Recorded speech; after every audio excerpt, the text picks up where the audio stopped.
প্রধান শিক্ষক উনি হচ্ছেন তৃণমূলের যে শিক্ষা সেল রয়েছে, যে স্টেট হেডমাস্টার হেডমিস্ট্রেস যে তাদের বডি রয়েছে, তার জেলা সভাপতি।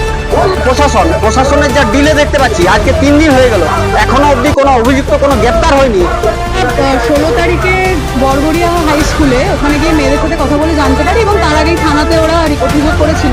যে বড়গড়িয়া হাই স্কুলের যে প্রধান শিক্ষক রয়েছে, সেই প্রধান শিক্ষক 2022 সাল থেকে ছাত্রীদের উপর বিভিন্ন রকমভাবে বিভিন্ন উপায়ে নিজের অফিসে প্রার্থনার সময় লাইনে নানান রকমভাবে নির্যাতন চালাচ্ছে, শারীরিক নির্যাতন চালাচ্ছে। কিন্তু ভয়ের কারণে ওরা যেহেতু তখন ক্লাস 5-6-এ পড়তে কিছু বলে উঠতে পারেনি, এবং সেটা একদম